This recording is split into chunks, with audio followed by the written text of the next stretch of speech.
Hello everyone, welcome to Unacademy studios Prabhav. मैं रिंकू सिंह। तो विजयनगर साम्राज्य की बात कर रहे हैं हम लोग। विजयनगर साम्राज्य एवं बहमनी साम्राज्य पढ़ रहे हैं हम लोग, जो सतीश चंद्र का आपका एक टॉपिक है, एक चैप्टर है। तो इस चैप्टर में हम 2 पार्ट पहले ही कवर कर चुके हैं। इसे 3 पार्ट में इसलिए बांटना पड़ा क्योंकि ये एक बहुत बड़ा चैप्टर है और इसको मैं एक में अगर करने की कोशिश करती तो आप पूरी तरह से समझ नहीं पाते। तो एक में हमने विजयनगर साम्राज्य की राजनीतिक स्थितियों के बारे में बात किया। 1 मिनट, 1 सेकेंड।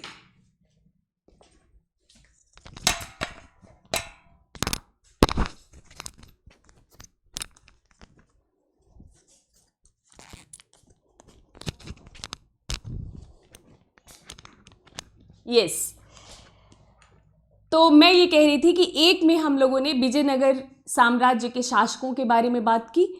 दूसरे चैप्टर में हम लोगों ने विजयनगर साम्राज्य का प्रशासन कैसा था और वहाँ की कलाएं यानी स्थापत्य और साहित्य, जिसके लिए विजयनगर साम्राज्य फेमस है, स्पेशली कृष्णदेव राय का टाइम।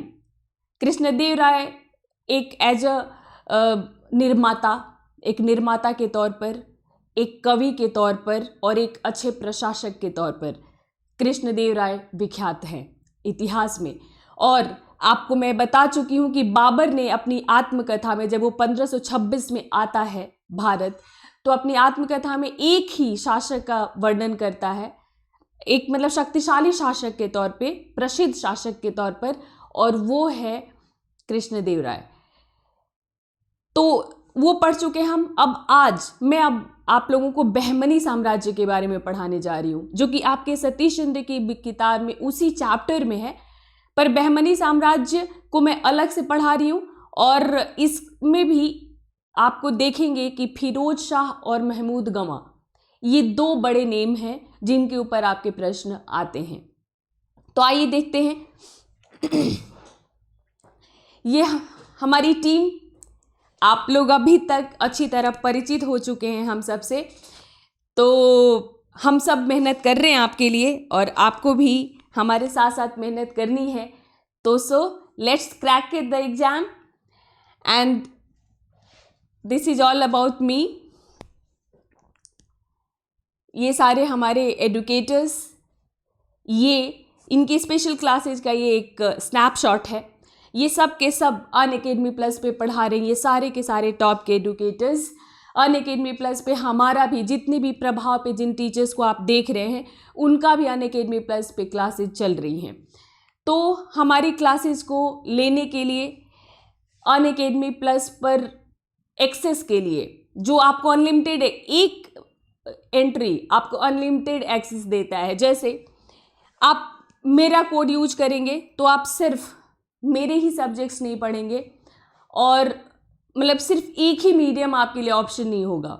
जैसे आप लोगों में से अभी स्पेशल क्लास में ले रही थी कल, तो बहुत लोगों ने मुझे बताया, बहुत लोगों ने मुझे ये बताया कि मतलब हम इंग्लिश में पढ़ने में कंफर्टेबल हैं पर लिखने में हम हिंदी में ठीक हैं। और तो फिर अगर जैसे हिंदी के कुछ शब्द आपको परेशान करते हैं पर कॉन्फिडेंट आप हिंदी में ही हो, तो आप बाइलिंगुअल क्लास ले पाओगे।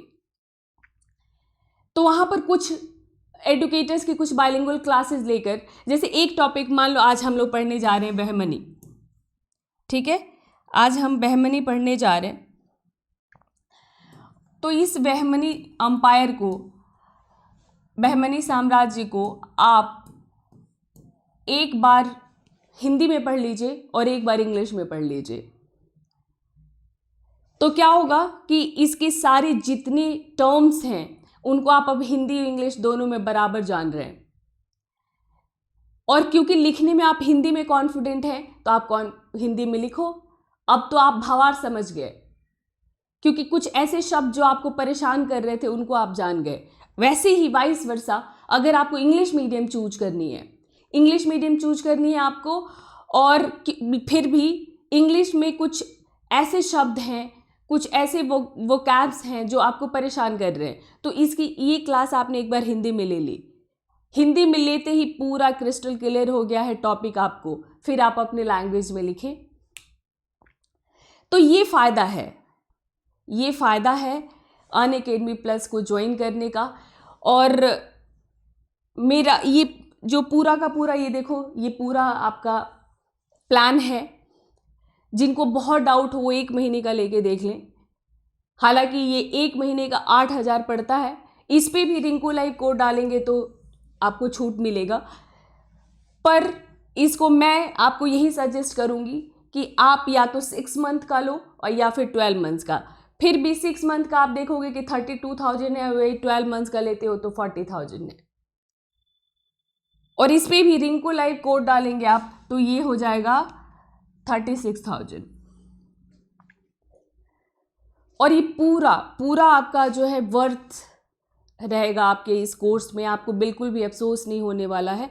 जब तक आप ज्वाइन नहीं करोगे आप फील भी नहीं कर पाओगे जो बात मैं कह रही हूँ। यहाँ पर आकर आपकी कंप्लीट तैयारी होनी है। ठीक है, तो आज बात करते हैं बहमनी अंपायर की, बहमनी साम्राज्य की।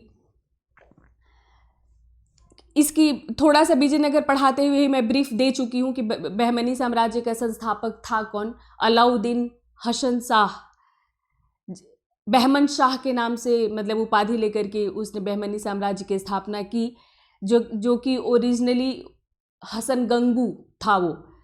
तो अब फिर से एक बार देख लीजिए आप, ये देखो ये बहमनी साम्राज्य है, ये पूरा ये यहाँ से ले विजयनगर। और इसमें इसीलिए लड़ाइयाँ होती थी कि दोनों की सीमा एकदम मिली हुई, जैसे हमारा अभी इंडिया पाकिस्तान का है।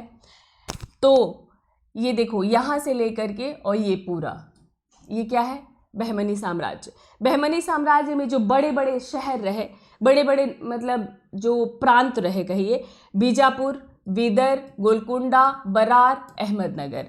बाद में देखोगे यही जब विजयनगर बहमनी साम्राज्य का विघटन होता है तो ये सारे अलग अलग स्वतंत्र राज्य बन जाते हैं और बाद में एक एक करके मुगलों द्वारा ये जीत लिए जाते हैं। लेकिन अभी ये जो चारों प्रांत देख रहे हो आप, 5 प्रांत, तो ये अभी पूरा का पूरा क्या है, बहमनी साम्राज्य। तो आप ये देख पा रहे हैं कि ये यहाँ पर ये कर्नाटक है, कर्नाटक के ठीक ऊपर ये फैलता है और ये फैल करके ये पूरा महाराष्ट्र और ये महाराष्ट्र होते हुए आंध्र प्रदेश के कुछ क्षेत्र, ये पूरा ये लेता है, बहमनी अंपायर के भीतर है। तो बहमनी साम्राज्य की स्थापना उसी समय हुई जब विजयनगर साम्राज्य का हुआ। और मोहम्मद बिन तुगलक के समय उत्तर भारत में जो उथल पुथल मचा और केंद्रीय शक्ति जब कमजोर हुई, उसी समय बहुत सारे प्रांतों की स्थापना हुई। नेक्स्ट क्लास में मैं वही कराने वाली हूं आप लोगों को। तो उन्हीं में एक बहमनी साम्राज्य हुआ और इसका 1347 में, 1336 विजयनगर, 1347 बहमनी साम्राज्य। तो अब इसमें एक अमीराने सादा था जो कि सूबेदार था सल्तनत काल का, उसने विद्रोह कर दिया अंतिम दिनों में डेक्कन में। उस समय अफगानों के एक योग्य नेता था हसन गंगू, अभी जिसकी चर्चा मैंने की थी। तो ये हसन गंगू एक योग्य सरदार था और इसको मतलब योग्य नेता था। तो सारे अफगान सरदारों ने ही मिलकर इसे अपना शासक चुन लिया, इन्होंने ही। तो ये इसकी उपाधि जफर खां थी और इसने अपने को बहमन शाह की उपाधि से इसने अपने को शासक घोषित कर दिया। ये बहमन शाह की उपाधि पे थोड़ा सा वो है विवाद, मतलब कुछ इतिहासकार कुछ कहते हैं, कुछ इतिहासकार कुछ कहते हैं। तो उसी में इसने खुद को ईरान के इस्फंदियार, ईरान उस समय, ईरान एक टाइम पर एक बहुत बड़ा अंपायर था और सोफिस्टिकेटेड, डेवलप्ड, फेमस। तो हर आप देख पा रहे हैं कि सब अपने को ईरान से जोड़ रहे हैं। वैसे ही इसने भी अपने को ईरान से जोड़ा। इसने इस्फंदियार के वीर पुत्र बहमन शाह का वंशज बताया इसने अपने को। जबकि फरिश्ता जो कि समकालीन इतिहासकार था, वो कहता है कि वो प्रारंभ में एक ब्राह्मण गंगू का नौकर था। ब्राह्मण था एक गंगू, उसका नौकर था ये, और इसीलिए हसन गंगू भी कहा जाता है। और ये बाद में जब इसको मौका मिलता है तो उसके प्रति सम्मान प्रकट करने के लिए इसने अपने साम्राज्य का नाम बहमन, मतलब उपाधि ली बहमन शाह का, और साम्राज्य कहलाया उसी के नाम पर बहमनी साम्राज्य। तो इसने अपने साम्राज्य को 4 प्रांतों में बांटा, 4 प्रांतों में। तो देखो, गुलबर्गा, दौलताबाद, बरार और बीदर, 4 प्रांतों में इसने बांटा। गुलबर्गा को इसने अपनी राजधानी बनाई। इसके बाद अलाउद्दीन हसन शाह के बाद फिरोज शाह बना, जो कि इस वंश का सबसे शक्तिशाली शासक, सबसे शक्तिशाली इस वंश का, मतलब जो भी विकास का चरमोत्कर्ष अगर आप कहें तो फिरोज शाह का टाइम था। और इसका पीरियड है 1307 से 1422। तो जो भी आपको याद रखना है, फिरोज शाह के बारे में ही आपको याद रखना है, ठीक है। तो ये 1307 में बैठा गद्दी पे, 1422 में इसकी मृत्यु हुई थी। और इसी के टाइम पर इसके जो समकालीन रहे वो देवराय द्वितीय रहे, देवराय प्रथम, देवराय द्वितीय। तो ये देवराय द्वितीय इन्हीं के टाइम पे हुए। तो इस समय पे क्या हुआ कि देवराय द्वितीय की मृत्यु 1446 में हुई थी। तो उस समय विजयनगर साम्राज्य के साथ इसका संघर्ष चल रहा था। विजयनगर साम्राज्य के साथ आपने देखा, विजयनगर जब आप पढ़ रहे थे तब भी आपने देखा कि इनका इतिहास, मैंने आपको पहले ही बता दिया था कि विजयनगर बहमनी साम्राज्य का जब आप इतिहास पढ़ेंगे तो दोनों का इतिहास विजयनगर और बहमनी के आपस की लड़ाई है, मतलब दोनों की आपस की लड़ाई ही इनका इतिहास है। तो आपने उस समय भी यही पढ़ा कि कब कब विजयनगर का इनके साथ लड़ाई हुआ। अब क्योंकि मैं बहमनी पढ़ा रही हूँ तो अब देखेंगे कि इनका कब कब उनके साथ लड़ाई हुआ। तो इनके साथ मतलब संघर्ष चलता ही रहा। और आपने पढ़ा था कि एक बार तो ये मतलब इसकी विजय हुई थी, जीत गया था, और देवराय प्रथम को अपनी पुत्री की शादी इससे करनी पड़ गई। फिर जब देवराय द्वितीय आता है तो उसने अपनी सेना को पुनर्गठित करता है। आपने पढ़ा कि अपनी सेना में उसने मुस्लिम तीरंदाजों को, घुड़सवारों को अपॉइंट किया, और उसने कहा कि सारे हिंदू सैनिकों को वो ट्रेनिंग देंगे। ये सब पढ़ चुके हैं आप। तो उसके बाद जब देवराय द्वितीय के साथ इसकी लड़ाई हुई तो ये हारा। वो सबसे बड़ा सेटबैक था बहमनी साम्राज्य के लिए, जो फिरोज शाह की पराजय हुई देवराय द्वितीय के साथ। तो ये तो युद्ध की बात हुई। वैसे शांति काल में कैसा था फिरोज शाह? तो शांति काल में ये धर्मशास्त्र और कुरान की व्याख्याओं और उनके न्याय शास्त्र से पूर्ण परिचित था। मतलब जो भी कुरान हदीस क्या कहते हैं उनके पूरे सिद्धांतों को ये समझता था। न्याय शास्त्र क्या होता है, मतलब बहुत बड़ा एक अच्छा ये विद्वान था। इन शॉर्ट बड़ा विद्वान था, कवि था, और अपने दरबार में भी इसने बड़े बड़े विद्वानों को संरक्षण दिया था। ये साइंस में, विज्ञान में भी बहुत अधिक ज्ञान रखता था। ये वनस्पति विज्ञान, प्राकृतिक विज्ञान, रेखा गणित, तर्कशास्त्र, इन सब विषयों में इसकी विशेष रुचि थी। आप देखिए, जो विषय आपको कठिन लगते हैं उसमें इसकी विशेष रुचि थी। एक अच्छा कवि था ये। इसके बारे में लोग कहते हैं कि बातचीत करते करते एक कविता रच देता था ये, यूं ही बातचीत करते हुए। अन्नू मलिक याद आ रहा है आपको? आप लोग देखते तो होंगे इंडियन आइडल, उसमें अन्नू मलिक जैसे बनाता है तुकबंदी, पर अन्नू मलिक का तो थोड़ा आप मतलब बहुत वो नहीं होता, वजन नहीं होता उसकी कविताओं में, मेरा ये कहना है। पर ये अच्छी कविता रचता था। किन किन भाषाओं का ज्ञाता था ये? तो फारसी, अरबी, तुर्की, तेलुगु, कन्नड़, मराठी, कई भाषाओं को जानता था ये फिरोज शाह। इस पे क्वेश्चन आ सकता है कि बहमनी साम्राज्य का वो कौन सा शासक था जो बहुत सारी भाषाओं का ज्ञाता था। ये चाहता था कि दिल्ली की तरह ही बहमनी एक सांस्कृतिक केंद्र बन जाए। इसके पास, सतीश चंद्र लिखते हैं कि इसके पास बहुत सारी पत्नियां थीं, बहुत सारी पत्नियां थीं। जिन भी शासकों को इसने हराया था उनकी पुत्रियों से शादी करता था। तो बहुत सारी हिंदू पत्नियां भी थीं इसकी, जिसमें देवराय प्रथम ने भी अपनी पुत्री की थी। तो ये अपनी पत्नियों से जिस जिस देश, राज्य से, उस समय तो उनका वो देश था, तो जिस जिस राज्य से वो आती थीं वहाँ की वो भाषा बोलती थी, उनसे उन्हीं की भाषा में ये बात करता था। अलग अलग राज्य, अलग अलग भाषाओं की पत्नियों से उनकी भाषा में बात करता था।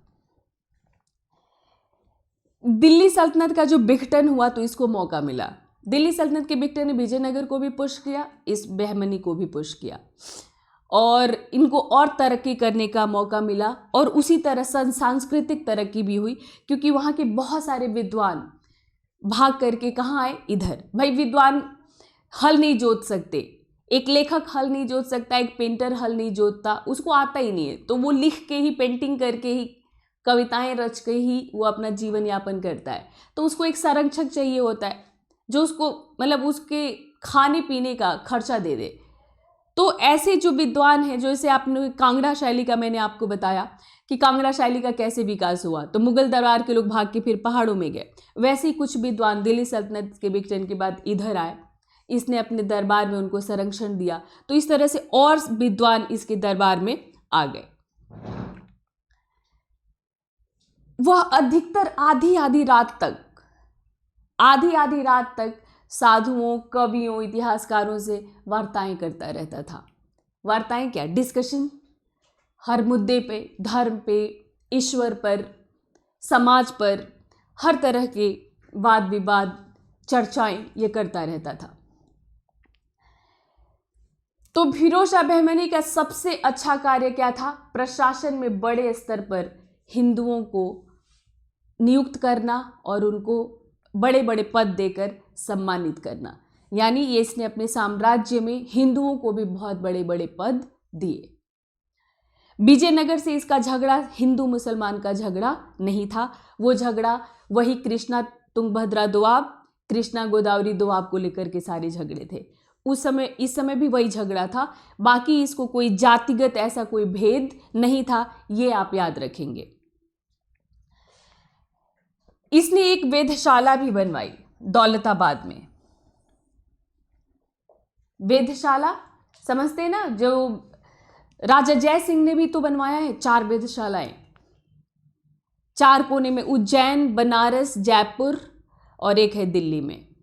उन्होंने भी 4 वेधशालाएं बनाई। उसी तरह इसने, ये वेधशाला क्या होते हैं इसका मुझे भी इंग्लिश याद नहीं आ रहा है, वही जो ग्रह नक्षत्रों के चाल को जो पढ़ते रहते हैं उसको वेधशाला कहते हैं।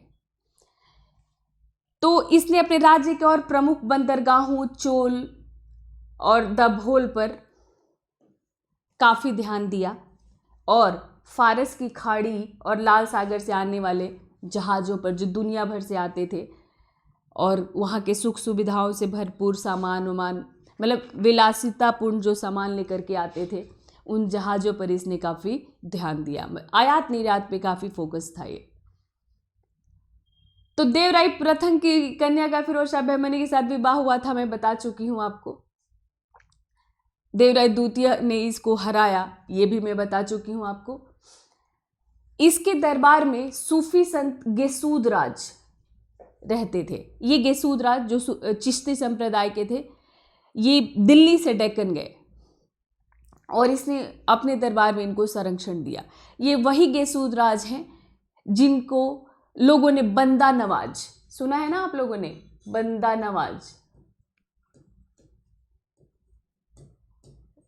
नवाज की उपाधि दी। ये वही गेसूद राज हैं। बंदा नवाज यानी बंदों को नवाजने वाला। जो भी इनके दरबार में जाता था, गुलबर्गा को इन्होंने अपना कार्यक्षेत्र बनाया था, तो जो भी इनके दरबार में जाता था कोई खाली हाथ नहीं लौटता था।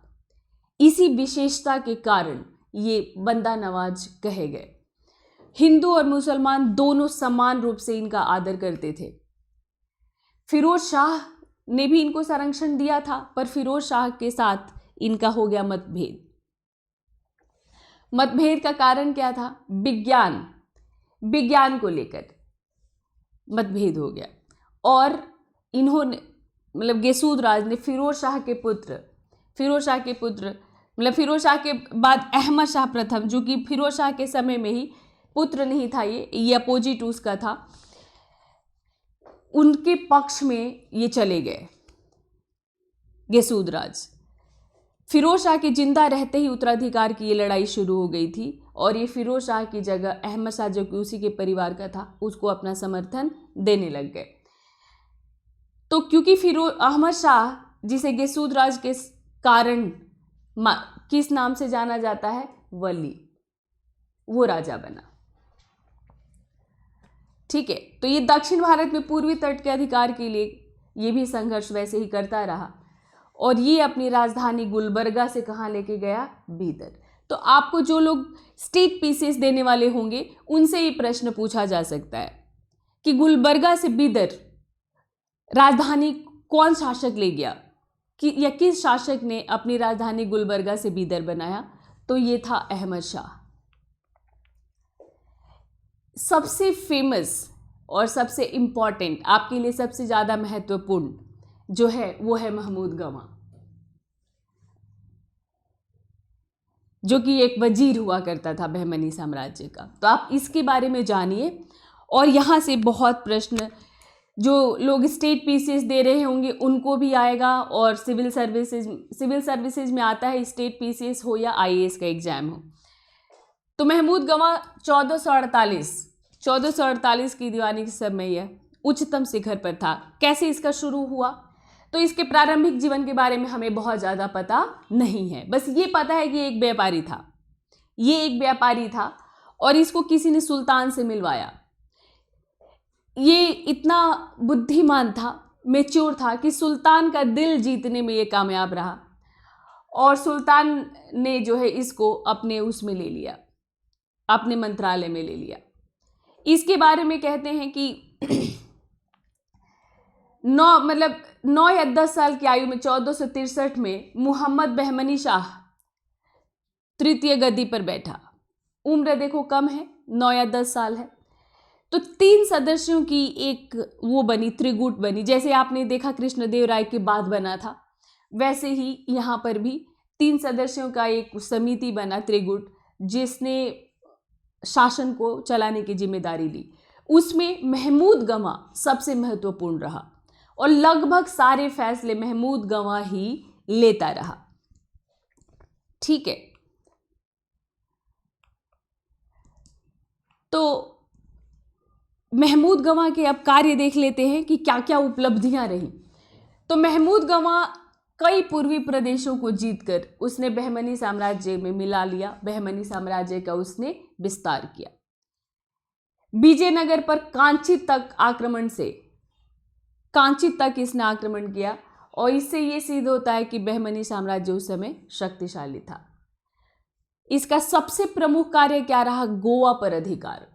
गोवा सहित पश्चिमी सारे समुद्र तट जितने थे उस पर इसने अधिकार कर लिया। तो गोवा उस समय बहुत महत्वपूर्ण एक बंदरगाह होता था। घोड़े का आयात वहीं से मुख्य रूप से होता था।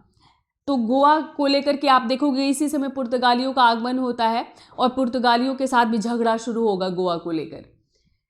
तो महमूद गवां ने वैसे एक अच्छा व्यवस्थापक भी था ये। तो उसने कुछ शासन को सुसंगठित किया, शासन में कुछ उसने सुधार किए, वो भी आपके लिए बहुत इंपॉर्टेंट है। तो उसने राज्य को 8 प्रांतों में बांटा। इसको क्या कहा गया, तरफों में इसने विभाजित किया, 8 तरफों में। ठीक है, और प्रत्येक तरफ का, जैसे कि सूबे का सूबेदार, इक्ता का इक्तेदार, है ना, वैसे ही तरफ का तरफदार, जो हेड होता था वो तरफदार होता था और प्रशासन का काम वही वहाँ का सब चलाता था। तो इनका वेतन और कार्य निश्चित होता था कि आपकी ये ड्यूटी है, ये आपको करना है, ये उनका एकदम निर्धारित रहता था। इनको वेतन लगभग 1 लाख खून मिलते थे।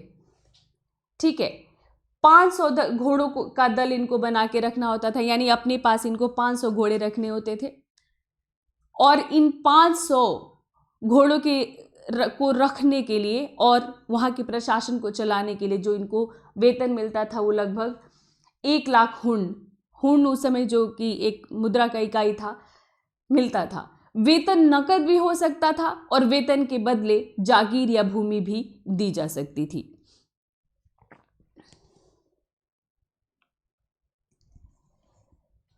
प्रत्येक प्रांत में जमीन का एक भाग खाली सा। तो आपने पहले भी मैंने आपको बताया है खालसा भूमि। खालसा भूमि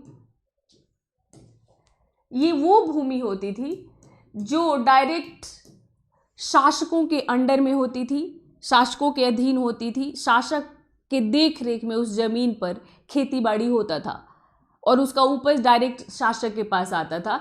तो प्रत्येक प्रांत में जमीन का एक भाग सुल्तान के खर्च के लिए इसने भी सुरक्षित किया और ये दिल्ली सल्तनत में भी देखा गया ये खालसा भूमि। जमीन की नाप जोख का भी इसने प्रयत्न किया था, यानी जमीन की पैमाइश करके और जमीन पे कर निर्धारित करने का भी इसने कोशिश किया था। ये कलाओं में भी बहुत माहिर था, कलाओं का भी बहुत महान संरक्षक था महमूद गवां। और इसने राजधानी बिदर में बहुत बड़ा मदरसा बनवाया था। इसने गुलबर्गा से जो बिदर राजधानी गई, बिदर ही रही, तो वहाँ पर इसने बहुत बड़ा मदरसा बनवाया था। मदरसा तो समझते हैं आप, जहाँ पर मुस्लिम छात्र शिक्षा लेते हैं, वो उनको मदरसा कहते हैं। ये मदरसा सांस्कृतिक केंद्र भी रहे कई बार। तो इस भवन बहुत सुंदर बनाया था इसने, रंगीन ईंटें लगवाई थी इस भवन में। मैंने बहुत पिक्चर ढूंढा इसका, पर मुझे ओरिजिनल पिक्चर नहीं मिली, नहीं तो मैं आप लोगों को पिक्चर दिखाती। और यह 3 मंजिला इमारत थी, यह रंगीन ईंटें लगी थी और 3 मंजिला इमारत थी और इसमें 1000 अध्यापक और विद्यार्थी रह सकते थे। मतलब भवन इतना बड़ा था कि एक बार में 1000 विद्यार्थी और शिक्षक रह सकते थे। भोजन कपड़ा उन्हें मुफ्त मिलता था वहाँ पर। और महमूद गवां के निमंत्रण पर प्रसिद्ध ईरानी और इराकी विद्वान इस मदरसे में पढ़ाने के लिए आए थे। इस बहमनी साम्राज्य का भी विघटन हुआ। जैसे विजयनगर साम्राज्य का विघटन हुआ, वैसे ही बहमनी साम्राज्य का भी विघटन हुआ। विघटन मतलब फॉल हो गया। आप देखेंगे इतिहास में एक समय आता है, आप आज के जीवन में भी देख सकते हैं। इतिहास वाली बात पहले कर लेते कि हर साम्राज्य का पहले जब साम्राज्य की स्थापना होती है तो वो साम्राज्य धीरे धीरे धीरे धीरे आगे बढ़ता है, यानी उसका चरमोत्कर्ष होता है। उत्कर्ष होते होते एक दिन आता है जब उसका चरमोत्कर्ष हो जाता है, अपने पीक पे रहता है, उत्कर्ष के शिखर पर, उसको चरमोत्कर्ष कहते हैं, चरम प्लस उत्कर्ष। और फिर जैसे ही वो चरमोत्कर्ष आता है, अगर योग्य शासक होते हैं तो कुछ दिनों तक इस पोजीशन को संभाल के रखते हैं, और नहीं तो फिर धीरे धीरे धीरे धीरे उसका फॉल शुरू हो जाता है, विघटन पतन शुरू हो जाता है। तो आप शुरू से प्राचीन काल से ही देखते हुए आ रहे हैं कि हर काल का, हर साम्राज्य का एक बार उत्कर्ष होता है और फिर धीरे धीरे उसका पतन होता है। ये हमारे लाइफ में भी है, ठीक है। सब अभी भी देखेंगे तो कुछ खानदान ऐसे हैं जिनका एक बार खूब राइज होता है, फिर धीरे धीरे फॉल हो जाता है। हालांकि सबसे बेस्ट क्या होता है कि आप मेंटेन रखो उस पोजीशन को। एक बार आपने जिस पोजीशन को अचीव कर लिया, अब उस पोजीशन को आप मेंटेन रखो। तो इस तरह कई सारे ऐसे भी वंश रहे जो काफ़ी सालों तक चलते रहे, काफ़ी दिनों तक उन्होंने अपने इस पोजीशन को मेंटेन रखा। जैसे सातवाहनों का ही ले सकते हैं आप, 300 साल तक उन्होंने शासन किया। मुगलों को आप ले सकते हैं, लेकिन हर जगह नहीं दिखा ये। जैसे मौर्य काल को ही लेंगे तो मौर्य काल में चंद्रगुप्त मौर्य के बाद और अशोक के बाद से ही ख़त्म होने लग जाता है मौर्य साम्राज्य। तो बहुत योग्य शासक उसमें नहीं हुए। लेकिन जब गुप्ता साम्राज्य में, गुप्त अम्पायर में आते हैं आप, तो गुप्त अम्पायर में फिर आपको चंद्रगुप्त प्रथम से लेकर के कुमारगुप्त तक ये लोग मेंटेन रखते हैं उस चीज़ को। तो ऐसा होता है कि जहाँ पे योग्य शासक, योग्य उत्तराधिकारी आ गए तो काफ़ी दिनों तक वो साम्राज्य चला, अपने विकास के उस चरम पर वो कायम रहा उस पोजीशन पे। लेकिन जहाँ पर उत्तराधिकारी दुर्बल हुए तो फिर निश्चित ही अब उस साम्राज्य का पतन होता था। तो उसी तरह बहमनी साम्राज्य में भी हुआ। फिरोज शाह के बाद बहुत योग्य कोई उत्तराधिकारी हुआ नहीं, और क्योंकि महमूद बहमन शाह का जो ये इसने संरक्षक बन गया था महमूद गवां, तो महमूद गवां के समय में भी विकास हुआ। पर हुआ क्या कि यहाँ पर बहमनी साम्राज्य की शुरू से ये समस्या रही कि सरदारों में आपस में बहुत वैमनस्य रहा। जो बड़े बड़े सरदार थे जिन्होंने अलग अलग प्रांतों को, जिनको तरफदार बनाया जाता था, इनको आपस में बहुत मतभेद कह लीजिए, जाति भेद, इस तरह की चीज़ें थी। तो सरदार दो वर्गों में विभाजित थे, पुराने और नए, पुराने सरदार और नए दक्कनी और एक अफाकी, मतलब दक्कनी को ही अफाकी कहा जाता था। महमूद गवां भी नए में से था। तो ये जो मतलब थे पुराने और जो थे, ये अपने को कहते थे कि हम लीगल, मैंने एकदम हम अच्छे कुल वाले, अच्छे खून वाले वैध सरदार हैं। और ये लोग नए मुसलमानों को, जो नए सरदार थे, उनको ये भाव नहीं देते थे। तो ये या तो कन्वर्टेड थे और या फिर बाहर से आए थे। तो महमूद गवां भी उन्हीं नयों में से था,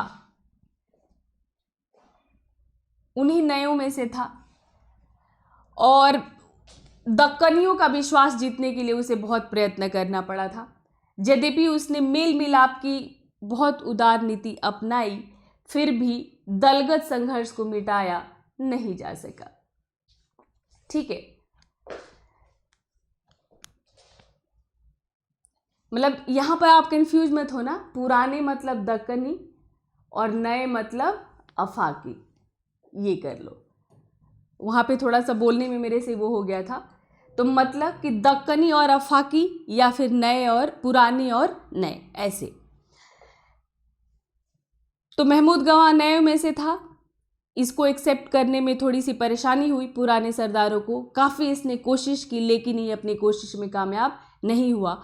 और वो सुल्तान जो 9-10 साल पे महमूद शाह बना था, अभी वो धीरे धीरे थोड़ा सा नवयुवक हुआ, तरुण हुआ, और उसको पुराने सरदारों ने उसके कान को फोड़ दिया, कान भरना शुरू कर दिया, उसको फोड़ दिया महमूद गवां के प्रति।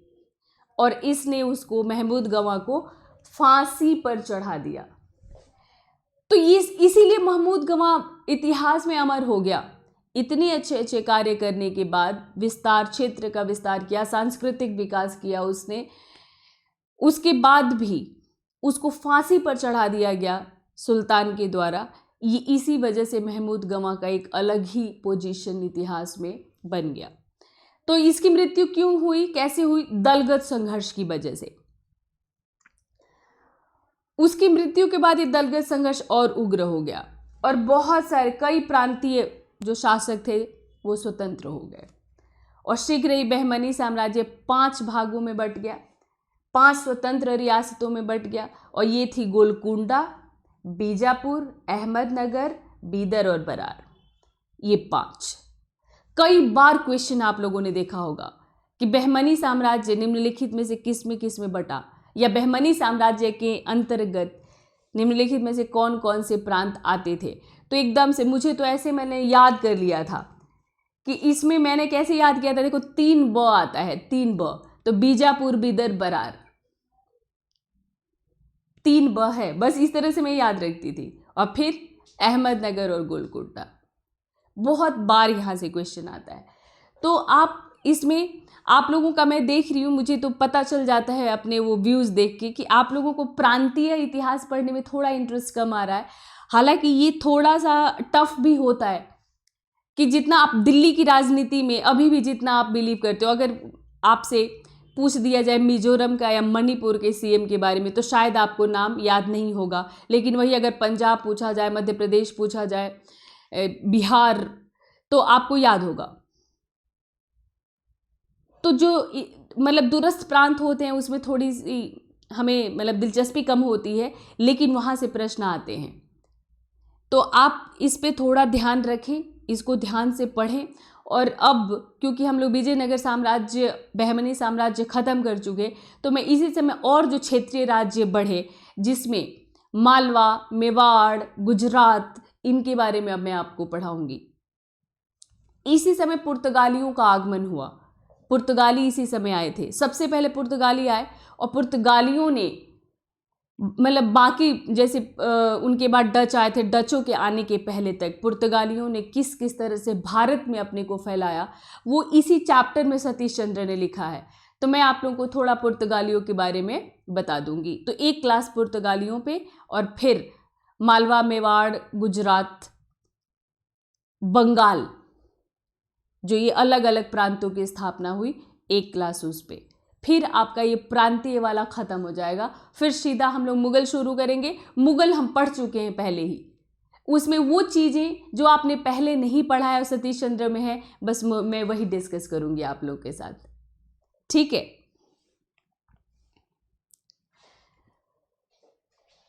तो ख़त्म हो गई आपकी ये क्लास, आज का सेशन यहीं तक।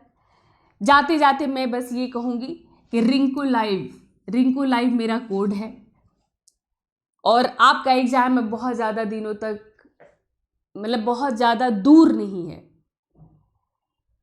तो जिनका 2020 टारगेट है वो तो बिल्कुल भी देर ना करें, और जिनका 2021 टारगेट है उनको भी 1 साल की तैयारी, तो 1 से 1.5 साल की तैयारी आइडियल चाहिए ही चाहिए होती है। तो आप रिंकू लाइव कोड यूज करके अनअकैडमी प्लस को सब्सक्राइब करें। किसी भी ऑफलाइन कोचिंग से ये आपके लिए बहुत ज़्यादा कंफर्टेबल होने वाला है, क्योंकि घर बैठे आप पढ़ोगे।